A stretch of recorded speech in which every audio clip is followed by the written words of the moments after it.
Now to breaking news. Talks between the province and the union representing tens of thousands of education workers have ended. CUPE accuses the government of failing to even try to negotiate a deal. And Education Minister Stephen Lecce says that there would be no talks until the union withdrew the threat of a strike. This is not a normal time in society.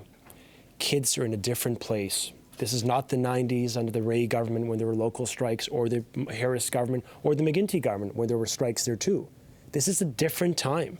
And I would argue most parents would accept the premise. This is an unprecedented challenge on children.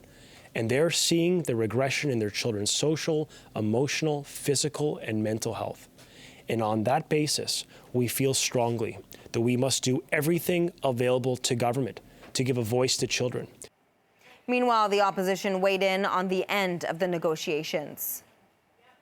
The minister can try to weasel out of responsibility for this all that he wants, but parents know, education workers know, this is on the minister and this is on the premier.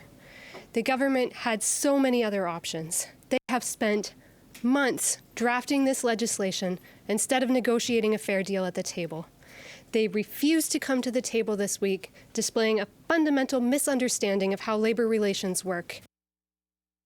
CUPE and its members are following the Act, the Education Act, in terms of steps to bargaining. The minister is the one that has leapfrogged that process with a preemptive move with this bully bill 28. And it is this minister and the Ford government that is accountable and responsible for what is about to happen. The Canadian Civil Liberties Association is calling for an end to the notwithstanding clause. I think that many people didn't give much thought until now to the notwithstanding clause because it was not in use, because it was not supposed to be in use, and it was certainly never intended to be used to violate human rights, to violate fundamental rights and freedoms that are so valuable to each of us. But I think that now, as people are waking up to the reality of its use and what it means, I think more and more will be concerned, because most people in this country care very deeply about human rights. When they put a little maple leaf on their backpack, that means something.